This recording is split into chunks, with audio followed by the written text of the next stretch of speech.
하나님 말씀 함께 보겠습니다. 로마서 5장 8절부터 11절 말씀을 우리 한 목소리로 같이 기록하겠습니다. 한 목소리로 같이 보겠습니다. 시작. 우리가 아직 죄인되었을 때에 그리스도께서 우리를 위하여 죽으심으로 하나님께서 우리에게 대한 자기의 사랑을 확증하셨느니라.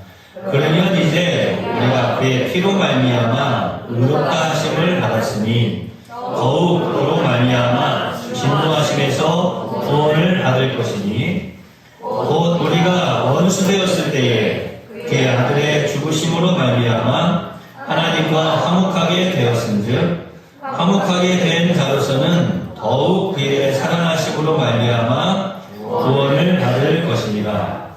그뿐 아니라 이제 우리로 화목하게 하신 우리 주 예수 그리스도로 말미암아 하나님 안에서 또한 즐거워하느니라. 아멘. 옆에 계신 분들 바라보시죠. 말씀 좀 보내봐주세요. 하나님께서 나에게 이렇게 물으시는 거죠. 내가 너를 얼마나 사랑하는 줄 아니? 제가 전에 한번 사랑이 뭐냐라고 물으신다면 저는 사랑은 대신 죽는 것이다 라고 말씀드리겠습니다. 이렇게 여러분들 앞에서 고백한 적이 있습니다. 지난 주간에 저한테 그 질문을 던졌던 목사님을 만났어요. 그 생각이 또 딱 떠오르더라고요. 그 생각이 딱 떠오르네요. 저희가 이제 신학생 때인데 기도회 모임이 있었어요. 기도회 모임이 있는데 앞에 사회자가 자, 사람 바라보세요.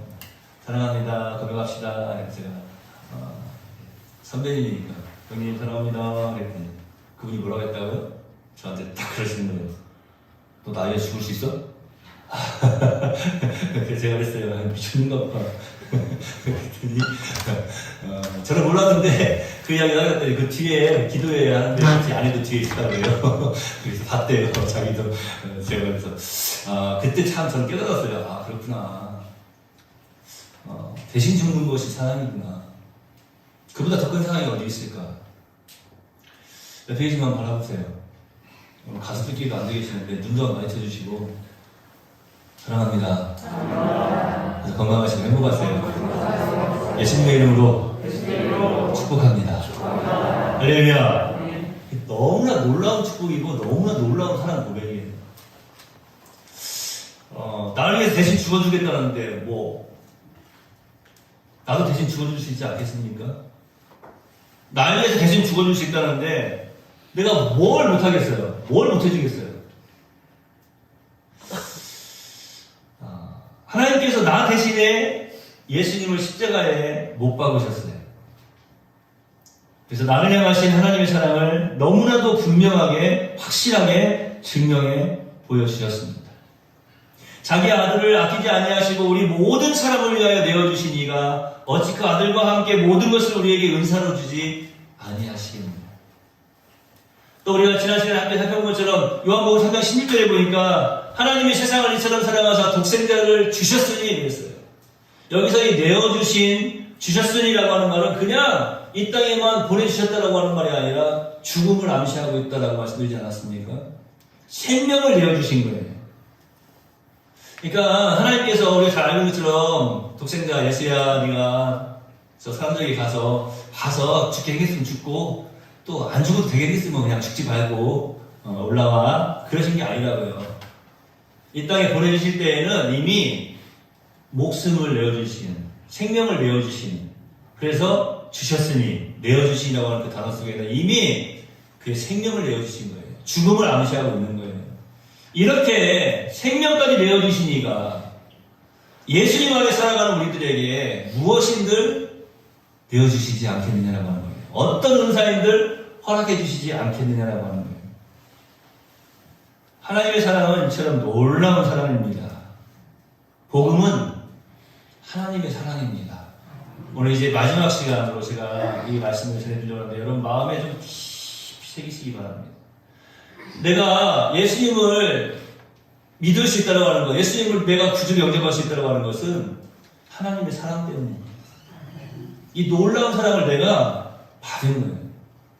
하나님은 내가 아직 연약할 때 사랑하셨다라고 말씀드렸죠. 아직 내가 죄인이었을 때 우리를 사랑하셨어요. 사실은 내가 사랑받을 만한 그런 어떤 조건이 1도 없는 그런 상태에서, 그런 연약한 상태에서 나를 사랑해 주셨다. 그리고 사실은 이게 말이 안 되는 사랑이었어요. 죄인이었을 때에는 거룩하지 않은 상태거든요. 거룩하지 않은 상태인 우리를 하나님이 사랑하셨다라고 하는 것은 사실은 이건 우리의 어떤 지식으로, 우리가 가지고 있는 어떤 경험으로는 도저히 이해할 수가 없는 거예요. 미녀와 야수라고 하는 그 영화가 있어요. 우리 학생들은 더 잘 알 거예요. 그죠? 미녀와 야수. 그런데 그 야수와 미녀가 사랑에 빠지죠? 주변의 시선을 볼 때에는 있을 수가 없는 일이에요. 그런데 그 둘이는 서로가 너무 잘 알게 된 것이죠. 그래서 결국에는 이제 어떻습니까? 온전히 사랑을 베풀어주는 그 야수에게로 이 여인의 마음이 쏟아지게 됩니다. 사랑에 빠지게 돼요. 결국에는 자기의 생명까지 내어주는 그런 모습을 보고 자신도 생명을 내어주기까지 하는 이런 어떤 사랑의 결말이 이르지 않습니까? 저는 잠깐 누가 만들어낸 그런 이야기이지만 어떻게 보면은 우리 하나님의 사랑을 좀 어떻게든지 좀 표현해보려고 한 것이 아닌가 그런 생각도 한번 해봤어요. 이 야수가 아니라 바울의 고백으로 보면은요, 죄인 중에 괴수였어요. 우리는 괴수 중에도 괴수였거든요. 그런데 그러한 괴수를 사랑해 주셨다고 하는 거예요. 그러니까 이게 사실 좀 이해가 안 돼요. 그 사랑이 무엇인지. 오늘 조금 더 살펴보려고 해요. 하나님이 우리를 사랑해 주셨는데 우리가 연약할 때 사랑하신 것뿐만 아니라 우리가 죄인 되었을 때 사랑하신 것뿐만 아니라 오늘 말씀해 보니까요, 세상에나 우리가 원수 되었을 때에 그랬어요. 우리가 원수 되었을 때에 그 아들의 죽으심으로 말미암아 이렇게 말씀하고 있습니다. 우리와 화목을 이루시려고 우리가 원수 되었던 상태에 있는 우리에게 그 아들을 내어주시고 생명을 주시고 우리와 화목을 이루셨다고 하는 거예요. 화목이 뭐라고 그랬어요? 서로 뜻이 잘 맞고 정당하거든요. 여러분 하나님과 화목하시기 바랍니다. 우리 예수님과 화목하시기 바랍니다.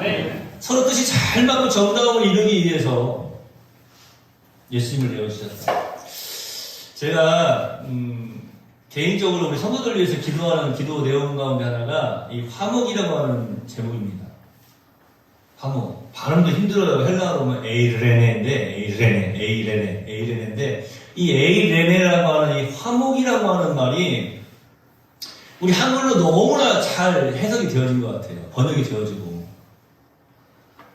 우리 가정에, 사랑하는 성도들의 가정에 서로 뜻이 잘 맞고 정다움이 넘쳐나게 하옵소서. 이럴 때 아멘을 해야 돼요.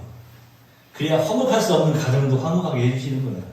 그런데 제가 이걸 이렇게 기도하면서도 주변의 상황들을 바라보고 그러면서 참 힘든 부분들도 있겠구나 라고 생각하는데 오늘 말씀을 준비하면서 그 생각을 바꿨어요. 어떻게 바꿨습니까? 조금 전에 제가 말씀드렸잖아요. 예수님까지도 내어주셨어요. 우리와 화목을 이루시려고. 그렇다면 우리가 원하는 무엇인들, 어떤 은사인들 우리에게 허락해 주시지 않겠느냐라고 하는 거예요. 그러니까 우리의 생각 앞에는 막 커다란 벽이 있어요. 틀림없이 있어요. 이거 안 돼요. 절대로 내가 무너뜨릴 수도 없고 뛰어넘을 수도 없어요. 너무나 큰 벽이에요. 거기다가 여러분 이제는 예수님의 십자가를 딱 그려보세요. 목사님이 왼쪽 돌이십니까? 오른쪽도 그리든지 또 옆으로 먼저 안 그리셔도 돼요. 이것부터 먼저 그리셔도 돼요. 중요한 건 뭐냐면 예수님의 십자가를 그려보라는 거예요. 왜 예수님의 십자가를 그리라고 합니까? 예수님께서 그 십자가에서 나에게 생명을 내어주셨기 때문에 하나님께서 나와 화목을 이루시려고 우리와 화목을 이루시려고 예수님을 십자가에 달려 죽게 하셨기 때문에 그런 겁니다. 그러면 아무리 강력한 담이라 할지라도 아무리 큰 담이라 할지라도 벽이라 할지라도 무너져 내립니다. 벽이라고 하고 담이라고 하니까 감이 잘 안 오세요? 벼락박 그래야 돼요? 요즘 벼락박이라는 말 잘 안 쓰죠? 그래도 옆에 계신 분 바라보세요. 십자가를 바라봅시다. 십자가를 바라보면 된다니까요. 그때 우리의 기도가 달라지는 거예요. 어떻게 달라집니까? 나를 위해서 예수님까지 내어주신 이가 그 어떤 은사인들, 그 어떤 선물인들 나에게 주시지 않겠느냐라고 하는 이런 믿음으로 하나님께 간구하게 되는 거예요. 이거 놀라운 여기에 또 기적이 있어요. 어떤 기적이 있냐면 보세요. 예수님의 이름으로 우리가 기도를 하는데 예수님의 생명을 기억하면서 십자가를 바라보면서 기도를 하는데 이런 기도 할 수 있겠어요? 물론 뭐 그것도 하나님의 영광을 위해서 하시겠지만 주여 오늘 밤에 잠을 잘 때 저에게 6개의 번호를 꼭 일러주시어서 이런 기도를 할 수 있겠냐고요. 그건 어떻게 보면 어리석은 기도예요. 로또에 당첨돼가지고 수백억을 받는 것보다 늘 이영차 목사가 이야기하잖아요. 하나님이 한 방 부어주셔야 된다니까요. 그게 더 큰 거예요. 할렐루야. 이거 뭐 부항부항하게 막 허영심으로 드리는 말씀이 절대 아니라니까요. 독생자 예수님도 내어주신 분 아닙니까?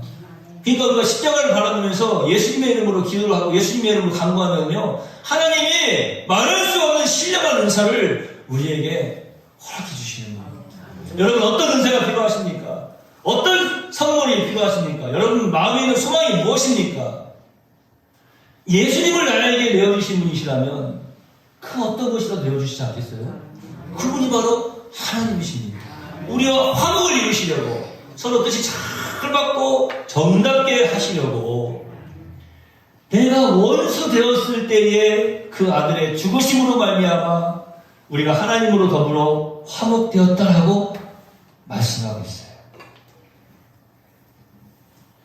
하나님은 우리가 연약할 때에도 사랑해 주셨습니다. 우리가 경건치 못할 때에도 사랑해 주셨습니다. 그리고 우리가 죄인 되었을 때에도 사랑해 주셨습니다. 오늘 마지막으로 심지어 한 걸음 더 나아가서 우리가 하나님과 원수 되었을 때에도 하나님은 우리를 버리지 아니하시고 사랑해 주셨다라고 하는 거예요. 이 말이 안 되죠. 원수는 어떻게 해야 돼요? 죽여야 되는 게 원수 아닙니까? 죽여야 되는 게 원수인데 도리어 살려주셨다고요.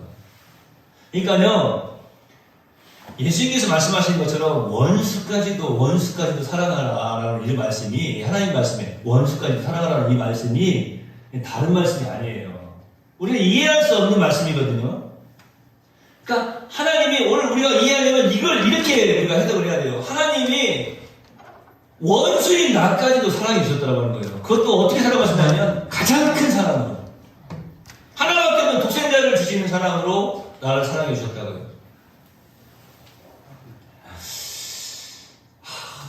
여기서 우리 성도님들에게 이제 좋은 예를 하나 들어드려야 되는데, 설교자로서 이제 고민스러운 게 있어요. 뭐냐면 어떤 예화를 하고 나면은 사람들이 말씀은 기억 안 하고 예화만 기억을 해. 그래서 나중에 그 예화를 하면은 정말 옛날 들었는데 그때 생각을 한다고요. 그래서 제가 성경에 있는 예를 한번 들려드리려고 해요. 고민을 많이 했어요. 이걸 어떻게 원수를 사랑하시는 이 모습을 어떻게 표현을 해봐야 될까? 오늘 이 로마서를 기록한 바울의 삶을 통해서 한번 생각해보자. 바울은요, 그리스도 밖에 있었던 사람이에요. 자, 우리라고 하는 말을 많이 쓰죠? 우리가 뭡니까? 우리. 지금 이게 네월 교회 안에 있는 거예요. 예수님을 주로 시인하는 무리가 교회예요. 예수님을 구주로 주로 시인하는 이 무리라고 해요, 무리. 그러니까 바울은 예수님 안에 있었던 것이 아니라, 우리 안에 있었던 것이 아니라 밖에 있었어요. 예수님의 표현으로 설명을 드리자면요, 너희가 아니라, 우리가 아니라 그들, 저들이라고요. 우리가 잘 알는 것처럼 예수님과 원수였던 사람이에요. 등을 지고 있었던 사람이에요. 등을 지고 있다 이런 표현이 아니라 이렇게 생각하시면 돼요. 예수님을 전하는 스데반을 죽이는 일에 앞장섰던 사람 아닙니까? 스데반을 죽이는 일에 앞장섰던 사람. 그러니까 심지어는 제가 전에 한번 3일 저녁에 요즘 계속해서 요한복음 강의하고 있지 않습니까? 말씀을 드렸는데 스데반하고 바울하고 나이가 비슷비슷하잖아요. 뭐 바울이 막 나이가 막 스데반은 전부 그랬던 게 아니라 거의 뭐 친구 같지 않은 뭐 이런 같은 동네에 사는 이런 사람이라고 생각하셔도 돼요. 그런데 심지어 바울은 얼마나 유대교에 열심이었고 또 예수님과 원수지간이었냐면 보세요. 스데반이 죽을 때 돌에 맞아 죽을 때에 많은 사람들이 그의 죽음을 보고 감동이 되고 막 변화를 받거든요. 왜요? 그가 죽는데 하늘에 계신 예수님을 바라보면서 그의 얼굴빛이 천사와 같이 변했다고 했어요. 돌에 맞아서 지금 피를 흘리면서 죽어가고 있는 사람인데 그의 얼굴은 천사와 같이 변한 거예요. 그 모습을 보고 사람들이 마음에 좀 찔림이 있지 않았겠습니까? 그런데요, 그 모습을 보고도 바울은 전혀 변화가 없는 거예요. 제가 이런 표현을 썼어요. 예를 들어서 이렇게 같이, 이렇게, 우리 청년들 같이 있잖아요. 같이 그냥 살았어. 같은 동네 살았어. 얼굴 알고 지냈어. 우리 차명이하고 우리, 저기 동기하고 같이 이렇게 알고 지낸 거야. 근데, 찬이가 지금 불에 맞아 죽어. 같이 사는 사람인데. 근데도 죽어 마땅하지, 이놈식이. 이러고 있던 사람이라니까요? 인간적으로 봐도, 인간적인 정으로 봐도 있을 수 없는 그러한 어떤 정신 상태고 그러한 마음 상태에 살아가고 있던 바울 아니겠습니까? 예수님 믿는 사람들 잡아 죽이려고 한마디로 혈안이 되었다라고 하는 거죠. 그래서 스데반을 죽인 다음에 바울이 이제는 우리 동네에서만 예수님 믿는 사람 잡아 죽이는 것이 아니라 내가 해외에 나가서도 다른 나라에 나가서도 예수 믿는 사람 내가 잡아 죽일 수 있도록 나를 허락해 주십시오. 한마디로 그래 허락하면 하고 대제사장이 도장 찍어준 거예요. 그래서 우리 동네뿐만 아니라 다른 동네, 다른 나라에 사는 이제 사람들 가운데 예수 믿는 사람들 있으면 유대인들 가운데 예수 믿는 사람들 있으면 잡아 죽이려고 지금 가는 거예요. 그런데 그 다메섹에서 지금 다마스커스라고 하죠. 이 다메섹 도상에서 다메섹 길 가운데에서 다메섹으로 가는 그 길 가운데에서 거기도 지금 예수 믿는 사람들이 숨어있다는 말 듣고 잘됐다 하고 잡아 죽이러 가는 거예요. 근데 거기서 부활하신 예수님을 만났습니다. 바울이 만난 것이 아니에요. 이게 중요한 거예요. 바울은 지금 예수님과 원수예요. 그러니까 지금까지 바울은 그런 경험을 한 번도 한 적이 없는 거죠. 그런데 갑자기 길을 가고 있는데 강한 빛이 비춰지지 않습니까? 그렇죠. 부활하신 우리 예수님의 그 광채가 어떠하겠습니까? 상상이 됩니까?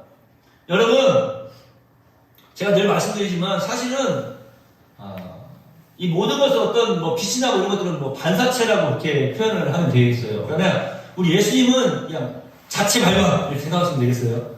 발광체. 빛 자체이시니까. 그죠? 그러니까 빛이 딱 비춰지니까 그때는 이게 바울의 이름이 사울이었어요. 사울은 큰아버지, 가장 큰 자, 높은 자 이런 이름입니다. 바울은 가장 낮은 자. 그런데 사울이었던 이 사람이 그냥 앞을 보지 못할 정도가 되지 않습니까? 그런데 음성이 들려요. 뭐라고 음성이 들립니까? 사울아 사울아 네가 어찌하여서 나를 핍박하느냐라고 예수님께서 말씀하시는 거예요. 저는 이것을 여기서 오늘 말씀에서는 이렇게 바꿔서 전하고 싶습니다. 사울아 사울아 네가 어찌하여 나와 원수가 되었느냐. 혹시 우리가 살아가면서 화로의 삶을 살면서 이런 예수님의 음성이 들리시면 빨리 주님 앞에 무릎을 꿇으시길 바랍니다. 사울아! 사울아! 네가 어찌하여 나와 원수가 되었느냐? 네가 왜 나를 핍박하느냐? 바울은 원수로서 예수님을 만난 것입니다. 그런데 원수인 그 상태에 있던 바울을 찾아오신 분이 바로 예수님이세요. 찾아오셨어요. 왜요? 그를 버리지 아니하셨어요. 오히려 그를 사랑해 주셨어요. 제가 또 TV에 좀 자주 나온 어떤 사람처럼 하나님 까부면 죽어 그런 사람처럼 말 함부로 하면 안 되니까 조심스러운데요. 이것도 조심스러워요. 저 같았으면 이런 표현도 조심스러워요. 제가 감히 어떻게 이해하셔서 들으시기 바랍니다. 또 저도 또 이상하게 가지고 막 신고해가지고 이상 만들지 마시고 이해하시고 들으시기 바랍니다. 만약에 나 같았으면 스데반을 내가 살아가는 나의 종 스데반을 죽이는데 앞장서고 동조하고 스데반이 죽는 모습을 보면서도 정말로 비인간적으로 그냥 눈에 그냥 살기가 이글이글거리는 그런 모습으로 스테반이 죽어가는 모습을 보면서도 아주 그냥 더 즐거워하고 기뻐했던 그 바울을, 또 다른 예수 믿는 사람들 잡아 죽이려고 가는 그 바울을 내가 쫓아가서 내 손에 피붙이기 싫으니까 수천을 걷어대는 그 천사 가운데 한 천사 시켜가지고 단칼에 그냥 그 몸을 쳐버릴 수도 있잖아요. 왜요? 원수니까. 그게 제 생각이에요. 저 같았으면 그렇게 했을 것 같아요. 기분 나쁜 거, 기분 나쁜 정도는 아니잖아요. 이거는 그냥 죽어 마땅한 사람 아닙니까?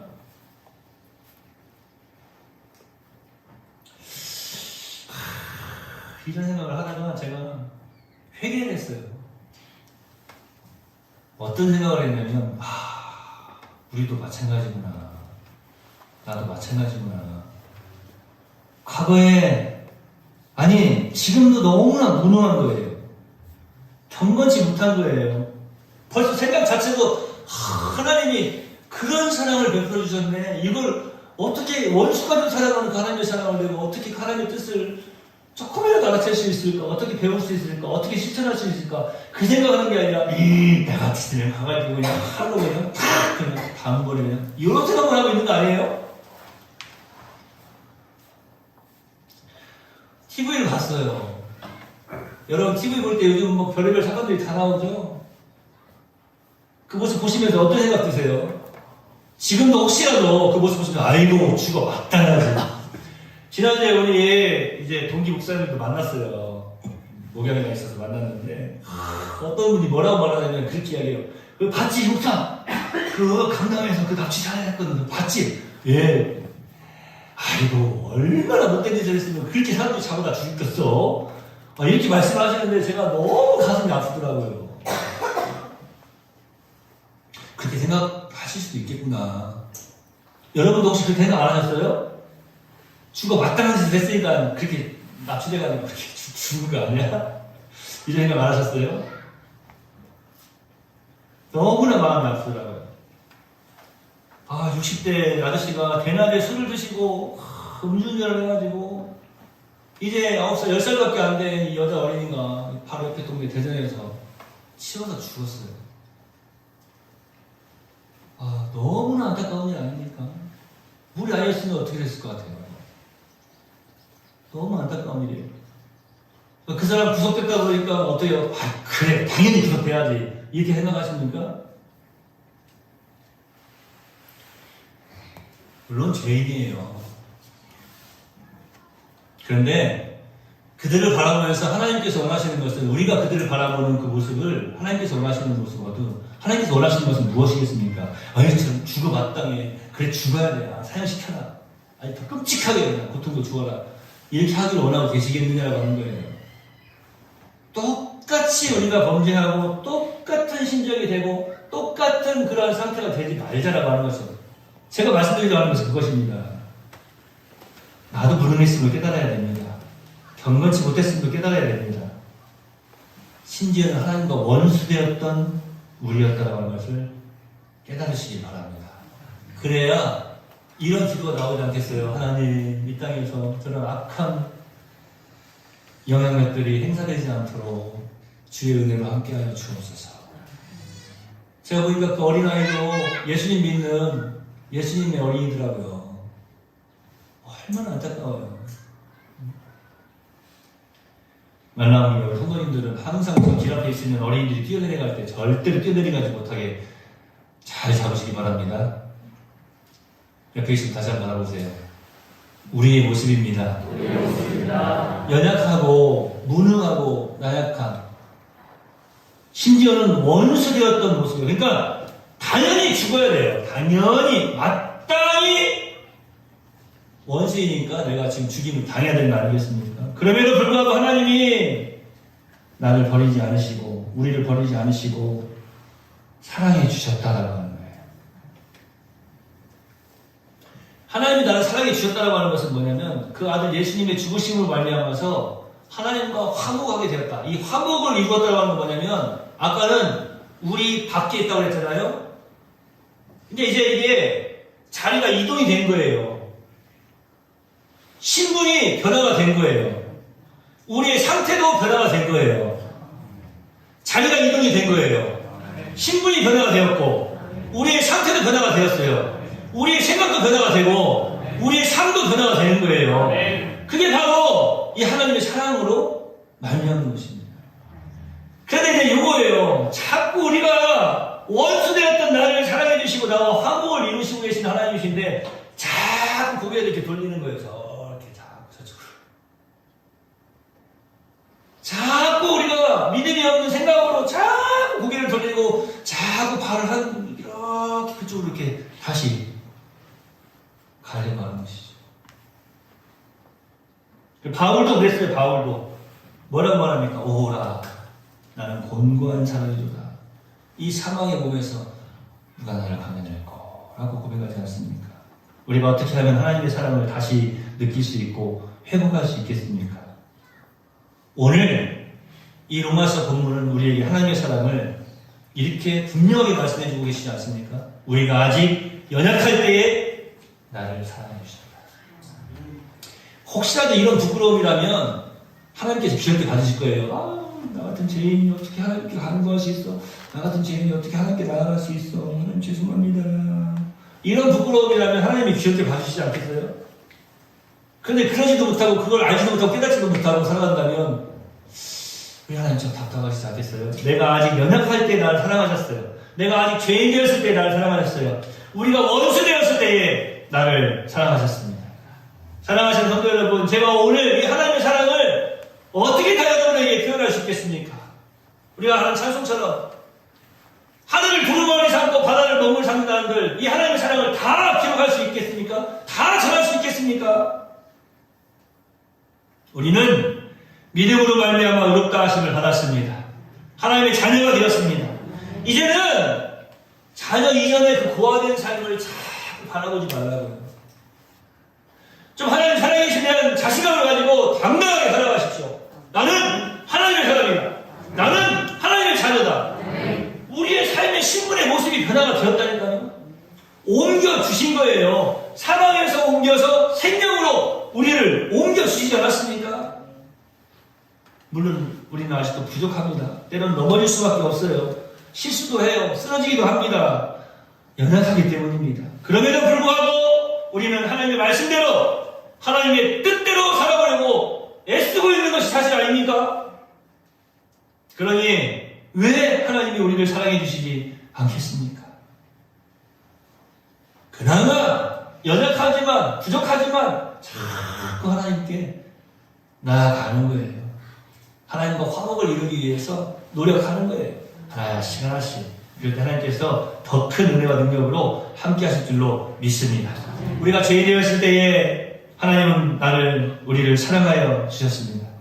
내가 죄인 되었을 때 사랑하여 주셨던 하나님, 여전히 연약할 때에도 사랑해 주셨던 하나님, 우리가 원수 되었던 상태에서도 나를 사랑해 주셨던 우리 하나님, 그 하나님이 지금도 우리를 사랑해 주시고 믿음 가운데 거하는 우리 모두에게 영원한 사랑을 약속해 주셨습니다. 예수님의 이름으로 늘 승리하시기를 거듭거듭 축원합니다. 기도하겠습니다. 하나님 감사합니다. 복음은 하나님의 사랑입니다. 그 크신 하나님의 사랑을 우리가 어떻게 이해하고 기록하고 말로 할 수 있겠습니까? 오늘 이 사랑, 다른 사랑 말고 이 하나의 사랑 분명히 깨달아 알게 하여 주시옵소서. 하나님은 내가 연약할 때에, 내가 죄인 되었을 때에, 내가 원수 되었을 때에 나를 사랑해 주셨습니다. 이 복음 외에 다른 복음은 없습니다. 이 놀라운 은혜의 복음을 체험한 우리 네월 백성들, 우리 네월 성도들 언제나 예수님의 이름으로 늘 승리하며 감사와 찬송과 영광을 아버지 하나님께 올려드리시 인도해 주시옵소서. 연약하여서 쓰러지고 넘어질 때에 자꾸 실수하고 낙심할 때에 다시 한번 여호와 하나님을 바라볼 줄 아는 그 하나님의 사랑을 깨달아 알고 화목을 이루어갈 줄 아는 귀하고 복된 지혜로운 성도들이 다 되게 해 주시옵소서. 다시 한번 이곳에 있는 모든 주의 종들을, 주의 백성들을 축복하며 기도합니다. 나를 위하여서 독생자까지 아낌없이 내어주신 이가 그 어떤 은사인들 나에게 허락해 주시지 않겠습니까? 이 말씀을 기억하고 믿음으로 주님 앞에 나아가는 멋진 신앙인들, 더욱더 귀한 신앙인들, 우리 예수께 칭찬받는 믿음의 소유자들 다 되게 하여 주시옵소서.